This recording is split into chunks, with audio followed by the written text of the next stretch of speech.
Wakil Presiden Yusuf Kala menilai rencana aksi bela Islam yang akan digelar 5 Mei oleh Gerakan Nasional Pengawal Fatwa Majelis Ulama Indonesia tidak perlu lagi dilakukan. Menurutnya, kasus dugaan penistaan agama oleh Basuki Cahayapurnama alias Ahok kini sudah diproses di pengadilan.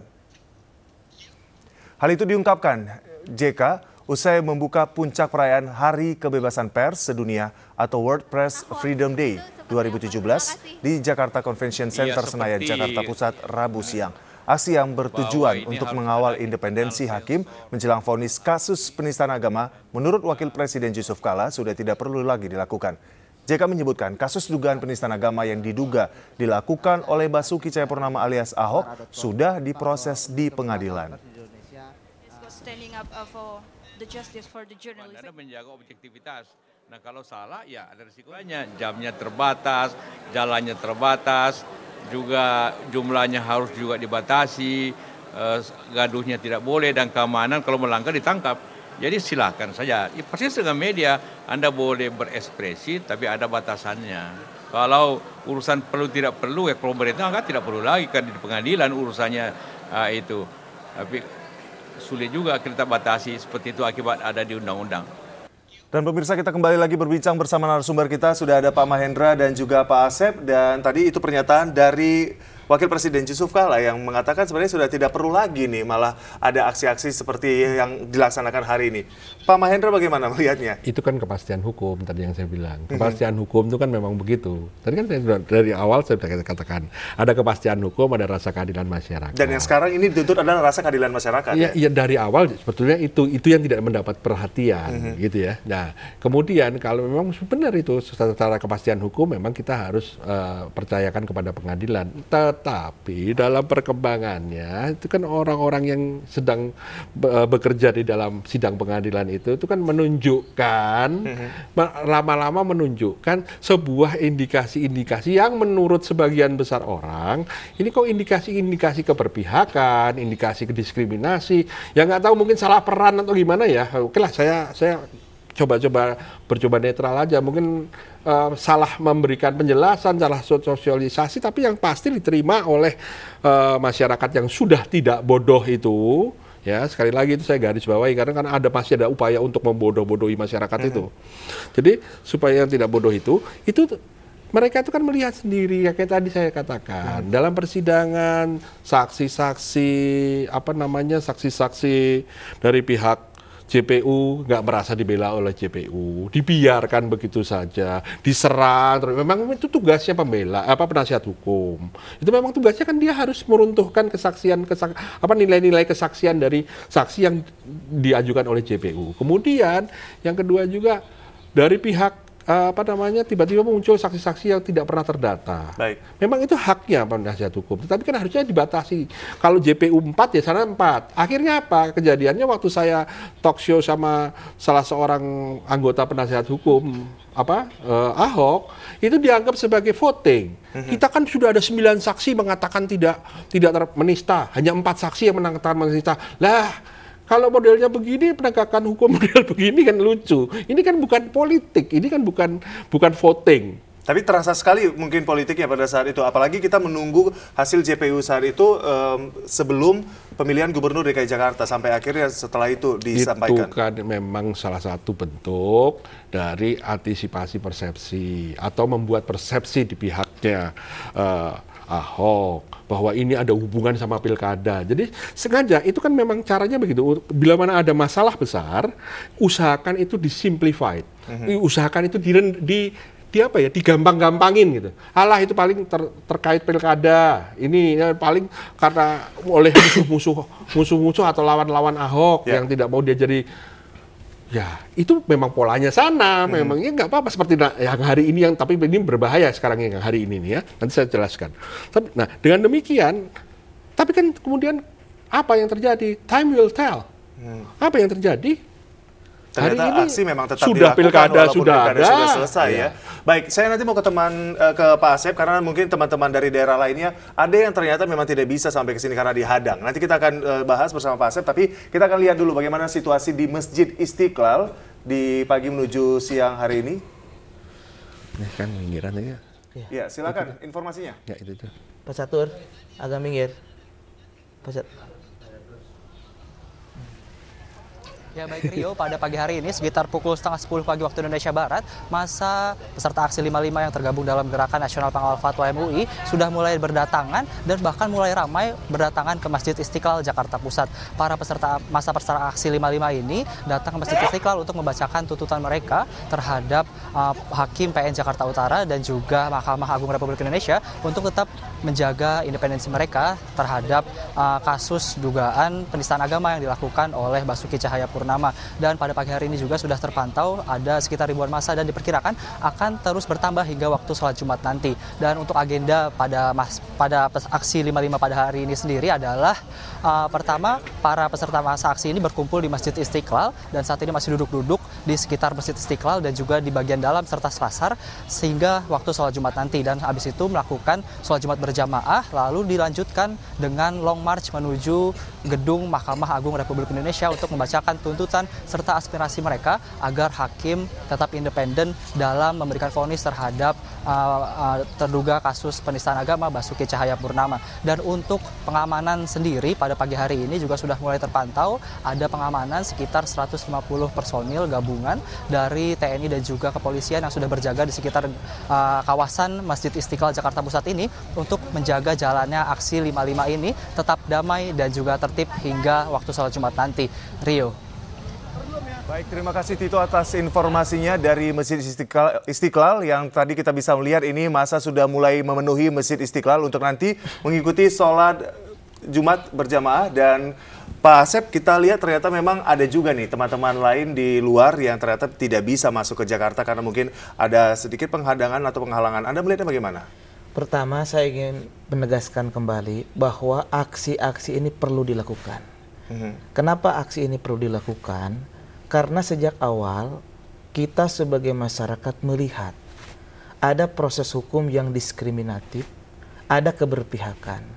Kasus penistaan agama di negeri ini bukanlah ini yang pertama kali. Sebelum Ahok itu pernah juga dilakukan oleh beberapa orang. Nah, penanganan aparat kepolisian terhadap orang yang diduga melakukan penistaan agama sangat berbeda dengan apa yang dilakukan terhadap Ahok. Kalau yang sudah-sudah ketika ada laporan dari masyarakat, ketika ada yang melaporkan ada orang yang diduga melakukan penistaan agama, maka kemudian apa keputusan itu meminta fatwa MUI. Tapi terhadap Ahok, Pak MUI sudah mengeluarkan fatwa. Kemudian Rois Am PBNU Kiai Haji Ma'ruf Amin juga sudah berpendapat. Profesor Yunahar Ilyas sebagai Ketua Majelis Tarjih Muhammadiyah juga sudah berpendapat. Tetapi justru terkesan aparat penegak hukum tidak serius. Nah, oleh karena itu aksi ini perlu dilakukan untuk mengawal, mengingatkan agar penegak hukum memproses hukum ini jangan diskriminatif. Lalu kemudian ketika masyarakat itu menyampaikan aspirasinya, melakukan aksi, ini juga ada keberpihakan, ada sesuatu hal yang tidak lazim. Sepengetahuan saya, setiap masyarakat yang menyampaikan aspirasi pendapat atau unjuk rasa itu dilindungi oleh undang-undang. Tugas polisi itu sebagai pelindung, pengayom, pelayan masyarakat. Seharusnya aparat kepolisian itu memfasilitasi, menjaga setiap elemen masyarakat yang melakukan aksi agar tidak melakukan tindakan-tindakan yang melanggar hukum. Bukan menghimbau tidak aksi, bukan melakukan teror, bukan menakut-nakuti. Sehingga ini masyarakat jadi berpikir, kita ini kan mau menyampaikan aspirasi agar Ahok itu dihukum. Kok kenapa yang sibuk polisi? Ada hubungan apa polisi dengan Ahok? Kan masyarakat jadi berpikir seperti itu. Kita datang ke Jakarta itu untuk menyampaikan aspirasi. Ini maaf ya, kalau kita tidak proporsional dalam kasus ini, mungkin sudah terjadi kerusuhan di berbagai daerah seperti di Bandung. Maaf ya, Ahok ini non-muslim. Etnisnya juga bukan etnis pribumi kalau menurut bahasa masyarakat. Dan etnis yang seperti Ahok ini bukan hanya Ahok. Di Bandung itu banyak komunitas-komunitasnya. Kalau misalkan kita tidak proporsional, buat apa kita datang ke Jakarta? Sudah saja kita melakukan pembalasan terhadap orang-orang yang seetnis dengan Ahok di Bandung. Tapi kan itu tidak kita lakukan. Tidak terjadi dan kita juga mengapresiasi. Kita datang ke Jakarta sampai 33 kali dalam 7 bulan, merupakan bentuk komitmen kita bahwa kita tidak rasis, bahwa kita tidak primordial, bahwa kita tidak intoleransi. Justru kita ini mengawal proses hukum agar penegak hukum melakukan proses hukum dengan baik. Nah, kami menyayangkan sikap aparat kepolisian di berbagai daerah, tapi saya kira ini tergantung pimpinannya. Kalau di Bandung, Kapolrestabes Bandung itu relatif kooperatif. Kita di Bandung tidak pernah diperlakukan seperti di berbagai daerah. Tapi di Kabupaten Bogor, di Kota Bogor, terus malam, teman-teman kita 3 bis nih, dari Kuningan mau berangkat ke Jakarta. Di Cirebon dihadang. Ini kan persoalan di tol. Apa-apaan melarang orang datang ke Jakarta. Ya, datang ke Jakarta itu bukan mau merusak, mau menyampaikan aspirasi. Ini dilindungi oleh undang-undang. Seharusnya aparat kepolisian itu kalau mau berperan dikawal itu rombongan dari Kuningan, diingatkan itu sudah benar. Kalau misalkan ke tol pakai mobil pick up dilarang, itu benar. Kalau pakai motor itu benar. Tapi kalau orang pakai bis, pakai minibus kemudian dilarang, ini kan tidak sesuai dengan apa yang seharusnya dilakukan oleh aparat kepolisian. Oleh karena itu, saya minta kepada aparat kepolisian, masyarakat Indonesia itu sudah cerdas. Jangan sampai melakukan tindakan-tindakan yang akan membuat masyarakat menjadi antipati. Karangan bunga, politik bunga, masyarakat itu sudah dapat memilah dan memilih mana yang berbuat untuk kepentingan rakyat, mana yang berbuat untuk kepentingan umat, mana yang berbuat untuk pemesan, rezim, pengusaha. Masyarakat itu sudah cerdas. Oleh karena itu, kita sekali lagi menegaskan kepada kepolisian, kalau ada elemen masyarakat mau menyampaikan aspirasi, maka jaga, kemudian pantau, berikan ruang, jangan sekali-kali untuk menakut-nakuti, menghambat, mengintimidasi, meneror, mengatakan ini dan itu, karena itu tidak sesuai dengan amanat undang-undang. Baik, Pak Mahendra. Saya mau tambah sedikit. Jadi gini, sekarang ada permasalahan pencegatan dengan permasalahan lain. Sekarang kalau kita bicara, ini kita harus dulu sepakati dulu ini kategori apa sih? Daripada nanti omong versi sini sama versi sono, gitu kan, kalau bahasa lainnya kan gitu. Namanya apa lo ngomong pasti beda sama apa yang gue. Mari kita kan negara hukum ya. Mari kita larikan ke hukum. Kan kita tahu bahwa menyampaikan pendapat itu kan ada undang-undangnya ya. Betul. Nah, Undang-Undang nomor 998 kalau tidak salah. Kita lihat apa yang disebut dengan unjuk rasa. Unjuk rasa itu ada di Ketentuan Umum pasal 1 ayat 3 atau pasal 1 butir 3. Apa yang disebut definisi unjuk rasa. Nah, di dalam definisi unjuk rasa tersebut tidak perlu saya bacakan, silahkan cari sendiri. Tetapi intinya adalah unjuk rasa itu dilakukan dalam berbagai bentuk, baik lisan maupun tulisan dan lain-lain sebagainya. Ingat, baik lisan maupun tulisan. Oke, itu kan unjuk rasa artinya. Nah, kemudian kemarin ini kan kita semua publik juga tahu ada upaya untuk melakukan katakanlah ekspresif yang secara demonstratif dipamerkan ke publik melalui karangan bunga dengan tulisannya itu kemudian menunjukkan katakanlah pembelaan, tanda kutip pembelaan dan juga dukungan kepada Ahok, ya itu kan sudah kita berikan. Nah, itu kategorinya apa? Janganlah bilang, oh kalau demonstrasi itu harus ada tuntutan dan lain sebagainya. Itu gak ada dalam hukum itu. Unjuk rasa itu kan tadi ekspresif dan demonstratif. Itu intinya. Ekspresif dan demonstratif itu unjuk rasa. Itu kata undang-undang, bukan kata Mahendra Data. Baik. Nah, sekarang gini, itu kan bebas itu. Itu kan unjuk rasa ya. Unjuk rasa itu bebas, bisa memenuhi balai kota yang notabene menurut Undang-Undang nomor 9 tahun 98 itu yang namanya instansi ataupun wilayah-wilayah pemerintahan negara itu tidak boleh jadi tempat untuk unjuk rasa, untuk menyampaikan pendapat itu nggak bisa. Demonstrasi kan kalau demo kan nggak boleh masuk, dibatasi nggak boleh masuk. Nah, oke lah, karena ini bentuknya kreatif katanya dia, itu katanya sana dah. Kita bukan iyakan, tapi kita dengar. Tapi kan masyarakat juga lihat kok boleh menyampaikan seperti itu. Nah, ini ada yang ingin menyampaikan dengan datang langsung. Bisa saja karena satu, nggak punya duit buat beli kembang. Kedua, sesuai dengan dengan apa namanya mungkin ya keyakinannya atau kepercayaannya tidak begitu caranya menyampaikan ekspresi. Yang penting damai, atau bisa aja kan zaman dulu juga begitu. Dari zaman dulu tuh tradisi masyarakat tuh kalau mengadu kepada penguasa kan datang, duduk, kemudian menyampaikan dengan baik, tidak bahkan kemudian melakukan doa bersama ya. Wah, ini mah doa. Ya ini memang ini caranya umat Islam adalah dengan cara berdoa kepada Allah Subhanahu wa taala. Nah, di sini saya pikir sudah terjadi lagi diskriminasi. Kok yang mau menyampaikan dengan pola ini boleh, bahkan boleh masuk di dalam instansi pemerintah, masuk ke dalam gedung pemerintah, ya, malah masuk ke dalam halaman pemerintah, malah dijaga. Baik. Oke, kita mungkin melihat sosok polisi saat ini adalah untuk menjaga jalannya aksi ini, ya, karena memang menjaga ketertiban juga. Tapi apakah Anda melihat ini sedikit berlebihan dalam arti mungkin arti polisi menjaga kesatuan NKRI, aksi-aksi beberapa kali dilakukan ini mengarah dianggap memecahkan NKRI tadi? Nah, ini dia. Jadi kembali lagi persoalan semula. Ini kan masalah persepsi. Kita sedang berenang dengan ada dua masalah persepsi yang berbeda masyarakat hari ini, ya. Betul.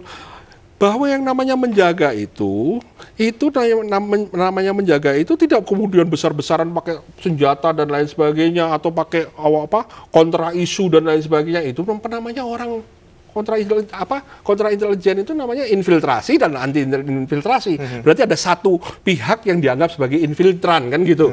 Harus dilawan dengan counter isu, dengan mengalihkan isu dan lain sebagainya. Jangan begitu. Nah, kemudian juga dengan besar-besaran mengeluarkan pasukan dan lain sebagainya, menjaga secara fisik. Yang namanya menjaga itu tidak secara fisik. Yang paling penting adalah bagaimana menjaga itu ada rasa nyaman dari masyarakat yang mau demo maupun yang tidak demo, ya, yang mau unjuk rasa maupun yang tidak unjuk rasa, itu ada kepercayaan bahwa ini insya Allah berjalan sesuai dengan koridor hukum. Maksudnya dalam arti khususnya koridor keamanan dan ketertiban. Anda tahu kan di London, ya, polisinya kan nggak bawa senjata itu.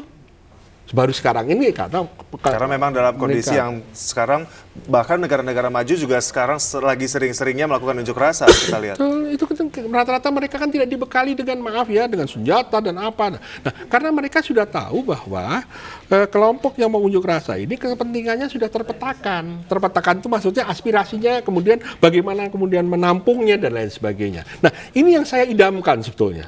Dari serangkaian aksi-aksi yang sudah jadi ini, tolong dilihat inti dan kemudian semangatnya dan kemudian apa yang menjadi intisari dari aspirasinya itu. Aspirasinya cuma jangan didiskriminasikan. Ini kok malah dipamerkan lagi nyegat-nyegat. Yang kembang dibolehin, yang ini nyegat-nyegat. Kayak gitu. Jangan gitu. Jangan pendekatannya jangan pendekatan kekerasan. Ya, sama-sama. Yang gini, kalau mau dihimbau pihak aksi, para peserta aksi dan semuanya, tidak hanya pada ormas-ormasnya, karena ormas-ormas semua sudah bergabung semua. Pihak peserta aksi diminta untuk menjaga keamanan dan ketertiban dan menghindarkan anarkisme. Lah, menyegat-nyegat orang itu juga anarkis. Baik, nanti kita akan lanjut lagi Pak Mahendra dan Pak Asep, apalagi ini terkait dengan kita melihat aksi ini, banyak juga mungkin yang mengatakan ditunggangi oleh ya mungkin organisasi atau orang-orang tertentu, atau mungkin yang dikhawatirkan ada penyelundup dalam kegiatan aksi ini. Nanti kita akan coba berbincang mengenai itu, tapi usai jeda pemirsa tetaplah bersama kami di Breaking News Aksi Simpatik 55.